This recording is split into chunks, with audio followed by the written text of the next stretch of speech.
বাংলাদেশ বেসরকারি primary school সমিতি কর্তৃক আজকে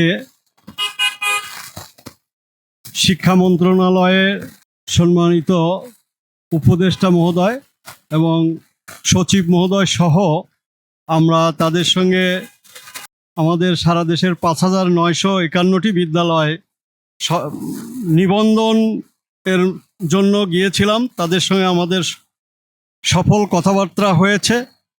সম্মানিত উপদেষ্টা এবং সচিব আমাদেরকে কথা দিয়েছেন যে আগামী দিনে বিদ্যালয়গুলো নিবন্ধনের মধ্য দিয়ে আমাদের কাজ শুরু হবে এবং পর্যায়ক্রমে এগুলো খুব শীঘ্রই জাতীয়করণের জন্য ওরা সার্বিক সহযোগিতা করবেন।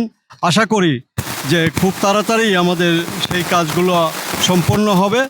আমরা আজকে বাংলাদেশ বেসরকারি প্রাথমিক বিদ্যালয় শিক্ষক কল্যাণ সমিতির উদ্যোগে কেন্দ্রীয় কমিটির নেতৃত্বে প্রাথমিক গণশিক্ষা মন্ত্রণালয়ের সম্মানিত উপদেষ্টা ডাক্তার শ্রী বিধানচন্দ্র রায় পোদ্দারের সঙ্গে বৈঠকে বসেছিলাম এবং তিনি আমাদেরকে আশ্বস্ত করেছেন বাংলাদেশের সমস্ত বেসরকারি প্রাথমিক বিদ্যালয়গুলো নিবন্ধন আকারে আগে দাঁড় করাবেন। নিবন্ধন শেষ করার পরে জাতীয়করণের বিষয়ে উনি সিদ্ধান্ত দেবেন এবং এক্ষেত্রে সকল বেসরকারি প্রাথমিক বিদ্যালয়গুলোকে উনি সর্বাত্মক সহযোগিতা করবেন এবং করার জন্য ওনার মন্ত্রণালয়কে উনি নির্দেশনা দেবেন বলে আশ্বস্ত করেছেন।